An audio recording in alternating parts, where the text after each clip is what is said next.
All right. Uh, Good morning. Magandang umaga po sa lahat ng ating viewers from Luzon, Visayas, and Mindanao. Good morning po sa ating mga learners, parents, and also to my co-teachers. Isang mapagpalang araw po sa ating lahat. And again, welcome to ETUlay online tutorial for Health Optimizing Physical Education 4. This is Tutor Shen. And I'll help and guide you understand better the topics and the activities for this subject. And let me emphasize lang po that you can like and share the different Facebook pages po for ETUlay online tutorial at DepEd Edtech Unit, DepEd Philippines, and also DepEd Tayo. Also you can also subscribe sa ating YouTube channel at DepEd Edtech Unit and also DepEd TV. So magandang umaga po sa ating mga viewers. Let me greet po Eliber Torres Liquigan. Good morning to you as well. Watching from Rebecca National High School, Gonzaga, Cagayan Valley. Also good morning Fritz Gamad Tagal. From TVTS Main SSO Cagayan. Good morning po. Also to Umo Amara Zara, good morning from DARMM. Marami pong salamat sa inyong pakikiisa for this session, for this subject. Also, Joy May Ann Concha, good morning sa iyo. So again, our schedule for ETUlay online tutorial for Hope 4 is every Tuesday from 11 o'clock to 12 o'clock noon. Ayan. So I guess you are very much ready to learn for today. And for this subject, so Health Optimizing Physical Education 4, we are about to deal with recreational activities. Okay? And before that, let's have a short quiz. Okay, let me assess your prior knowledge about recreational activities. So I hope you are you're all ready. Okay? Ayan, mag-start na po tayo. So, what is derived from the Latin word recreare, which means to be refreshed and anything that is stimulating and rejuvenating to an individual? Now, kindly comment your answer. Is it A, free time, B, recreation, C, organize, or D, outdoor? Okay, so kindly tell me what is your answer for this. Okay, Anthony's answer is letter B. Okay, so the answer for that is we have recreation. Very good. Next. Which refers to activities that are pursued outdoors for leisure activities. Is it A, physical activity, B, indoor recreation, C, outdoor recreation, or letter D, exercise? So what is the answer for this? It is pursued outdoors.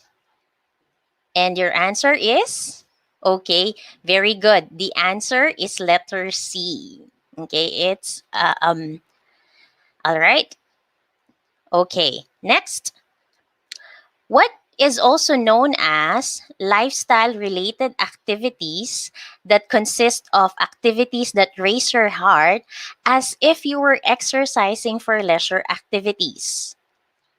So what is the answer? Is it A, physical activity, B, active living exercises, C, active recreation, or letter D, passive recreation? Okay, and the answer is, okay, the answer it is called active living exercises. Next, which of the following activities is an active recreational activity? Is it A, Monopoly, B, card games, C, biking, or letter D, fishing? So which one is an active type of recreational activity? Yes, the answer from Bernadette, Jonves, and Anthony is letter C, that is biking. Next, number 5. Which of the following activities is pursued inside a home or building for leisure activities? What is your answer? Yes, it's letter C, Jonves and Gymnet. You got the correct answer. It's indoor activities. Next, which of the following activities is a passive recreational activity? So this is for number 6. Earlier we have active. Now this time is passive. Is it A, biking, B, trip to Jerusalem, C, futsal, or letter D, playing Scrabble? So which one is a passive recreational activity? For number 6, Anthony Valdez answer and Joy May is letter D. Very good. It seems that you already have the idea for this subject. Next, which among the following barriers of physical activity is categorized as an environmental barrier? Is it A, lack of skill, B, B, bad weather, C, lack of willpower, or letter D, fear of injury? So learners, ano po ang inyong sagot? We have there, yes, the answer for number 7 is letter B. Very good. Joy May, Lordan, Rovic. Okay. Next, number 8. Maria is fond of playing patintero. What skill-related fitness component can be developed? Are you still familiar with patintero? Is it A, agility, B, speed, C, power, or letter D, reaction time? What is your answer for number 8? All right, your answer for patintero we have there. Yes, letter A, we have agility. Next number. What health-related fitness can be developed in playing limbo rock? All right. Have you experienced playing limbo rock? Is it A, body composition, B, endurance, C, flexibility, or letter D, strength?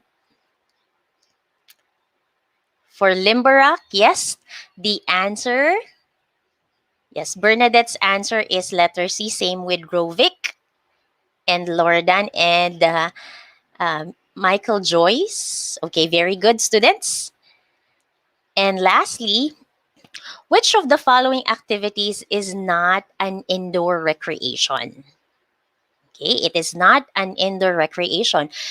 Is it A, table tennis, B, arcade, C, ice skating, or letter D, fishing? What's your answer for number 10? Let me see your answer from our comment box. Okay, very good. Okay, Joy May, Michael, and Myra. The answer is letter D. We have their fishing. Okay, good job, student. It seems that you already have a prior knowledge about recreational activity. Okay, so yes. For today, we're going to talk about recreational activities in health-related fitness. So we've been studying about health-related fitness, all right, since since elementary and junior high school. So let's learn deeper, okay, the relation of recreational activities in this health-related fitness. Okay. All right. So we have there our uh, our most essential learning competency. Okay, number 1 is self-assess health-related fitness status, barriers to physical activity, assessment, participation, and one's diet. Okay, so it's not just about health-related fitness, also the barriers for physical activity and also diet. Okay, so for the following objectives, okay, so to specifically achieve our most essential learning competency is we have to identify concepts of recreational activity, health-related fitness, barriers in recreational activity participation, and diet to improve one's health as a habit. B, you have to perform health-related fitness test. And letter C, realize the essential benefits of recreational activities to one's health. Now let's have another activity. This is called PICLOGIC. Now I just want you to analyze the different pictures that I will show you later. And then I want you to identify the word being described. Okay, let's get started. Now look at number 1. Try to analyze the first and second picture and then come up with a word. Okay, what do you think is the word related with health-related fitness? Again, words that should be related with diet, okay, barriers in physical activity, and also health-related fitness. So what could be the answer for number 1? The answer for number 1, we have there aerobics, fitness rather, okay? So this one is fit, and then the second one is ness. So we have there fitness, okay? How about, okay, number 2? So we have the N, all right? The word do, and then look at the man, what is he doing? So for number 2, we have, yes, Rovic answer is endurance. Very good. So it's one example of health-related fitness. Next, how about number 3? Okay. What do we have for number 3?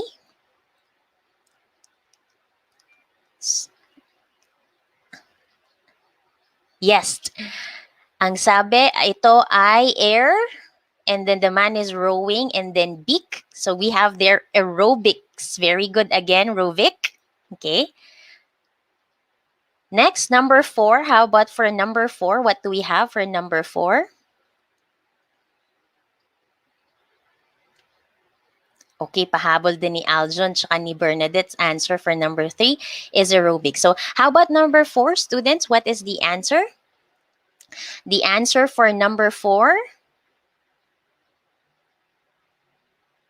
Okay, the answer is carbohydrates. That is right. So when eating, some, including the needed nutrients, okay, to have a healthy eating habit, very essential po that we need carbohydrates. Very good.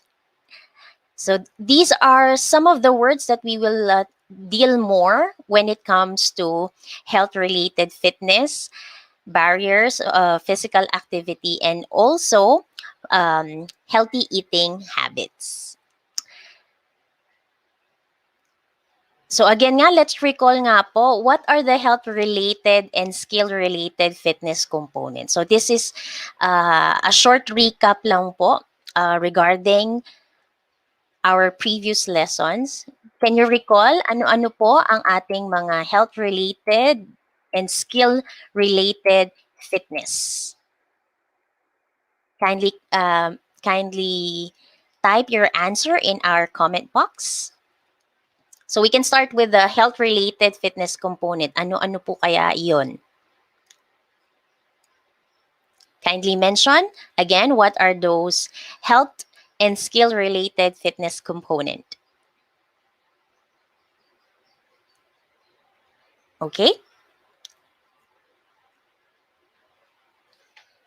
So I can give you one. So we have there, yung kanina sinabi natin is endurance. So that's particularly for health-related fitness component. It can be cardiovascular endurance and also muscular endurance. What else? Kindly mention other health fitness component and skill-related fitness component. Sabi ni Irene Apolinario, we have their cardiovascular. Kay Lordan, muscular strength. That is correct. Si Kimberly, marami-rami yung sinabi niya. So, body composition, flexibility, muscular endurance, very good. For health-related fitness component, Irene mentioned speed, okay, and also agility, very good. Yes, we also have their body composition. So again and again, these are the components of fitness. Under health-related fitness component and skill-related uh, fitness component. So you can see here for health-related, so strength, flexibility, cardiovascular endurance, muscular endurance, and then body composition. Okay. And then for skill related, we have agility, speed, reaction time, balance, okay, power, and coordination. Now let us learn more about recreational activities. So let's define first what is recreational activity. So this refers to leisure activities that people do in their free time. The word recreation came from a Latin word recreare, which means to be refreshed and to be renewed. Now, the individual's participation in this activity is a pursuit endeavor that is refreshing, entertaining, or even relaxing that often leads to fun and enjoyment. So for recreational activities, okay, we usually do this in your free time, right? So that's the keyword. And it means it is an activity that is fun, okay? Meaning to say you could enjoy doing this activity. You can be relaxed, all right? You can be refreshed. So that's the meaning of the word recreational activity. So this is one way to do with our friends and family so that we could enjoy. And at the same time, if these are activities or yung tinatawag nating mga active activities, all right, we can also benefit or we can particularly gain physical benefits from this. For recreational activity, we can categorize it as active recreation and also passive recreation. Meaning to say, when it is a active recreation, this kind of physical activities would require you a lot of energy and movement. Meaning to say, you would exert effort as you do this activity. Like for example, when you engage to skateboarding, volleyball, basketball, bicycling, paintball, patintero, or soccer. So these are considered an active recreation. Meanwhile, if it's a passive recreation, it is an activity that involves limited physical exertion. Meaning to say, this kind of recreation is characterized by too much sitting. So you wouldn't require it wouldn't require a lot of effort or movement. So like for example, reading, fishing, listening to music, painting, photography, board games, and then kite flying. Aside from passive and active recreation, recreational activity can be considered as an indoor recreation or an outdoor recreation. So from the word indoor, all right, these are activities that are done inside a building, inside a house, or usually in an enclosed area. So you can do activities like, for example, in an enclosed area for bowling, arcades, badminton, hockey, when you watch TV, okay, play billiards, or even card games. For outdoor recreation, so activities that is carried out outside, so in the field or in a certain outside space. So we have there camping, orienteering, hiking, hunting, running, surfing, and then snorkeling. So those are the categories of recreational activities. Again, it can be active or passive. It can be indoor or outdoor. Okay. Next is, what are the benefits of recreational activities? What can we gain if we engage ourselves to recreational activities? Alam natin that we can enjoy, we can relax and enjoy when we do this kind of activity. So what are the benefits? So first, it can improve your physical health, especially sa mga active recreation. So when you do movements, okay, when you move, for example, biking, or when you play, or when you do hiking, it can improve your cardiovascular endurance. Okay. Next is reduce the feeling of anxiety or depression. Sabi nga natin, because if we engage to this activity, okay, we f- we feel refreshed, renewed. It is fun, so it can really reduce the negative feelings that we feel. Next is build one's self-esteem, your confidence, especially kapag nananalo ka in a certain recreational game, or for example, you were able to succeed accomplishing, for example, you went hiking, no, you reached the top of the mountain, okay, na ay kaya ko. So that could also build your self-esteem. Next is enhance relationship skills. So when you do such activities and you do it with your loved ones, with your family and friends, okay, the unity cooperation, it could enhance your relationship with others. Next, improve focus, increase cultural diversity, especially there are different kinds of recreational activities wherein it would help you learn about the beliefs or tradition of a certain place. So yung mga arts and crafts, it can be considered as a recreational activity. We also have promote community engagement, especially if there would be an organized event of a recreational activity, and people would gather together, do this kind of activity.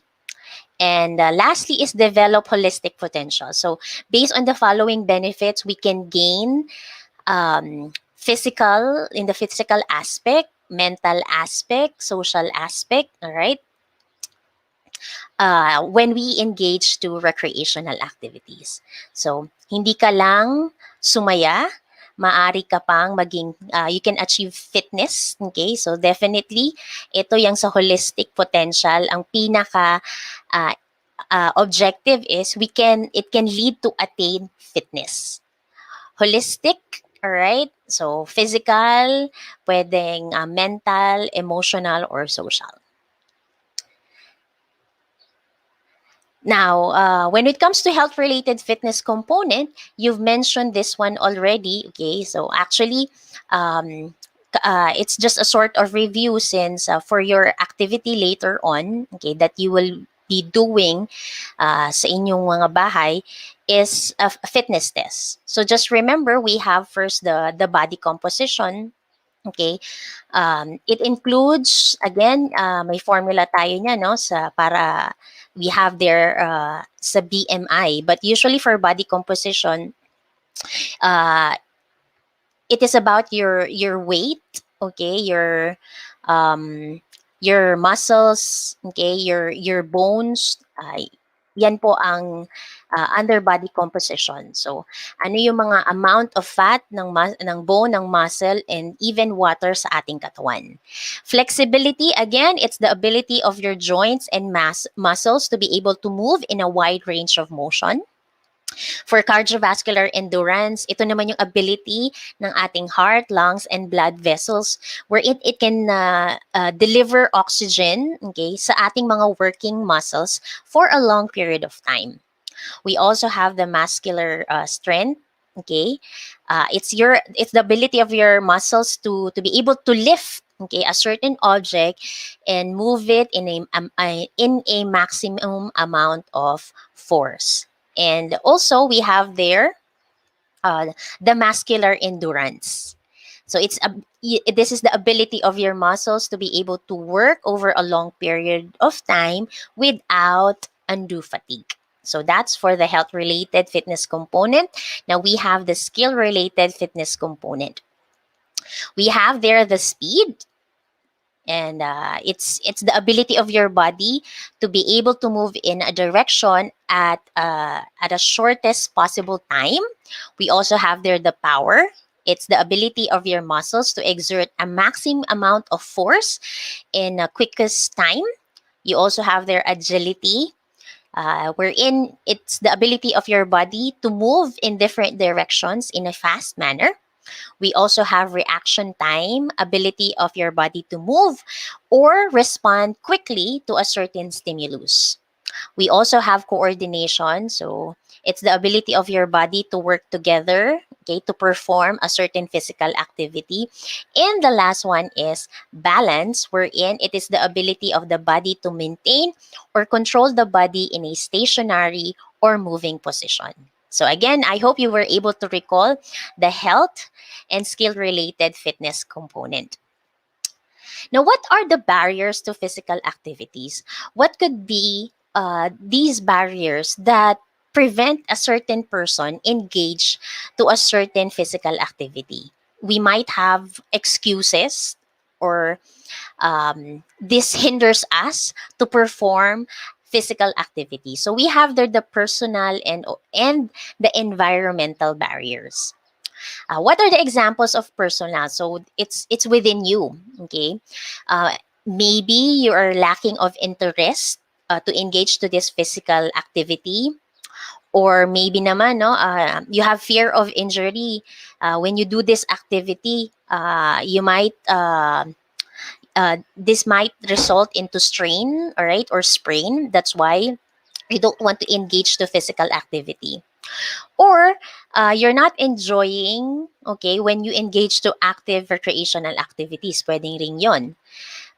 Others, they don't have the skills and the ability, or even they don't have the they are lacking of motivation.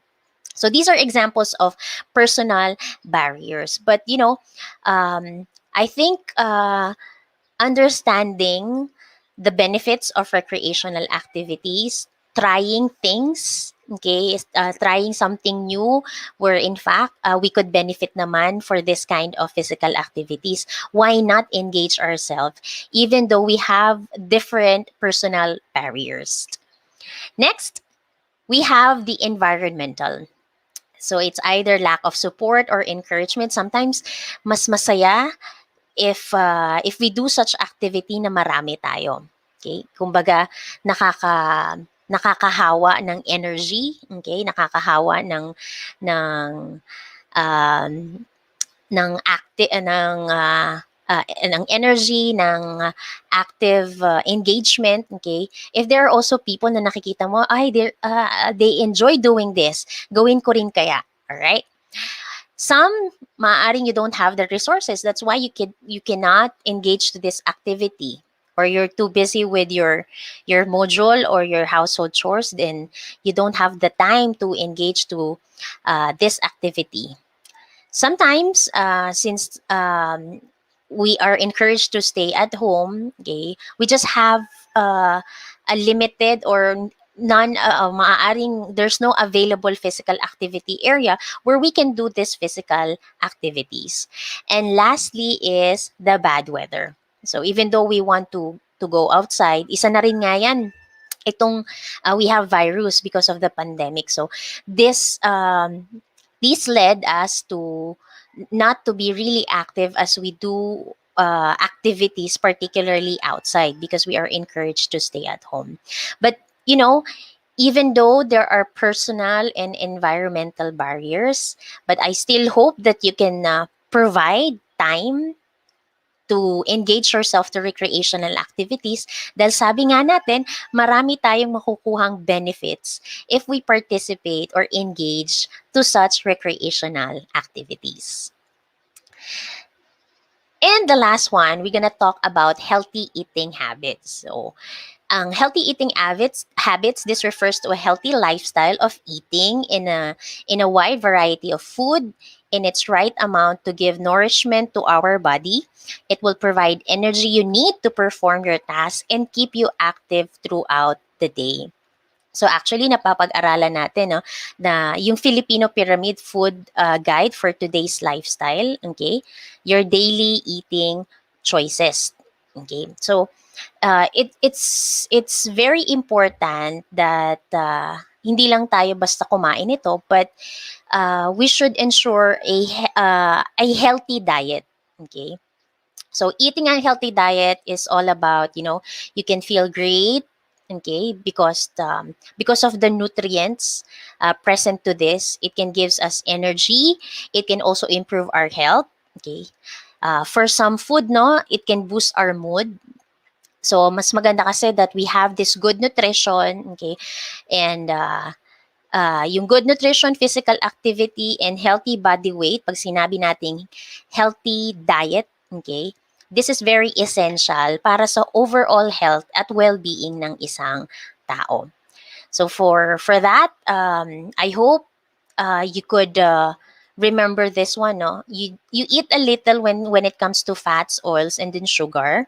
Eat some sa mga fish, poultry, dry beans, nuts, egg, lean meat, low-fat diary, and encourage yourself to eat more vegetables and fruits. Again, and lastly, let's eat most of food rich in carbohydrates. Okay, so I hope it's not just about eating, all right, eating food, but eating food at the right amount. Okay, now for your performance task, so you have to accomplish this at home using, you have your guide on your learner's material naman on how to conduct, all right, the fitness assessment log. So we have the so-called Philippine Physical Fitness Standard Test. All right.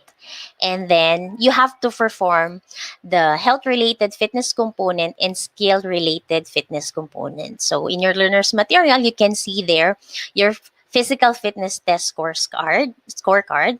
So you just have to compare po, no, yung fitness test ninyo sa Hope 3, and now you have to perform again for Hope 4 the different health related components and also the skill related components. And then as you do this fitness test, I also want you to answer the following questions. So with that, you could compare your performance from Hope 3 and Hope 4. And then also, you identify what health-related fitness component and skill-related fitness component you are consistently good at. And then aside from that, ano naman kaya yung mga fitness component wherein it needs improvement? By assessing your performance for your fitness test, okay, you can now think of a recreational activity that you can do to be able to improve this fitness component. So meaning to say, by doing this fitness test, malalaman mo ang iyong strength, malalaman mo ang iyong weakness, so that to attain fitness, all right, and to improve a certain fitness component, okay, you can now think of a certain recreational activity that you can you can do or engage in. So again, for the different benefits, no, it wouldn't just be physical, okay, emotional, social, and also mental. Okay, so that's gonna be for your performance task that you have to accomplish at home. So just remember, no, yung ating may yung fitness standard test, okay, and in your learner's material, naka-include na naman na po doon yung mga instruction to remind you on how to conduct the different fitness tests. All right. And at this point of time, let me know naman, ano naman po kaya ang natutunan nyo for today's lesson. So we talk about skill-related fitness component, some barriers in engaging to physical activity, and also healthy eating habits. Kindly type sa ating comment box ano po ang inyong natutunan for today. So while waiting po, let me greet, good morning, Ivan J. Balaoro from 12 Gas, Descartes General T. De Leon National High School. Good morning po. Good morning, Ethel Nazar from Talavera South Annex. Also kay Casey Lindonoga from 12 ICT Liskov GTD LNHS. Good morning, Christine Nicole Acebo from 12 ABM Ramos. Good morning po sa inyo. So kindly comment now. What have you learned for the first lesson for today about recreational activities. Ano po kaya ang inyong significant learning for today?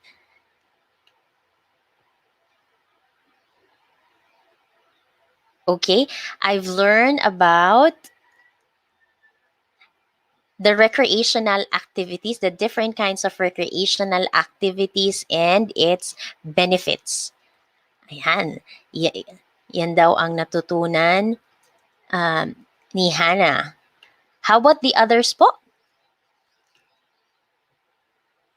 So again, you've learned the different health-related and the skill-related fitness component.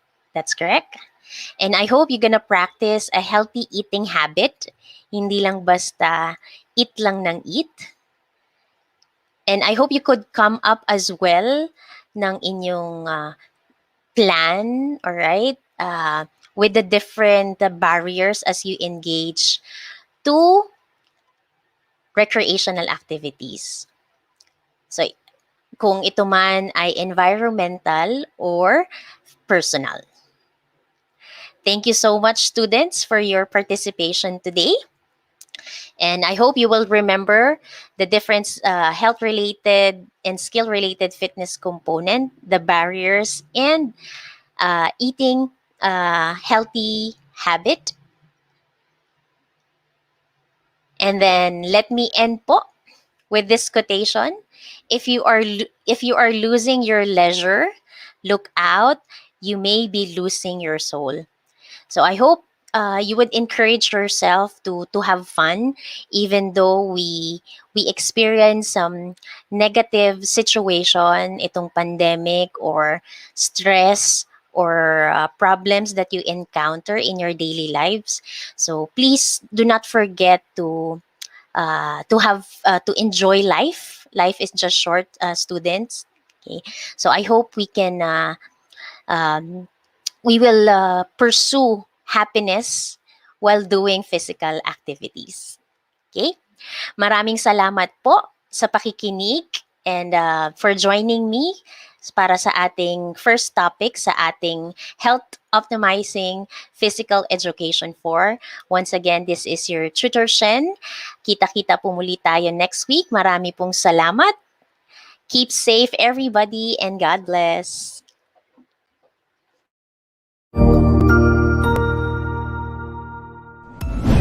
Sigurado ako na marami ka na namang natutuhan sa ating ETUlay tutorial session ngayong araw.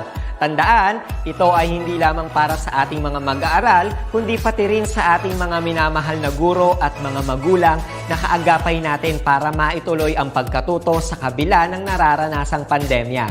Patuloy ding sumubaybay sa DepEd TV para sa mga araling ginawang video episodes. Mapapanood ito mula Lunes hanggang Sabado, alas 7 ng umaga hanggang alas 7 ng gabi sa inyong mga telebisyon.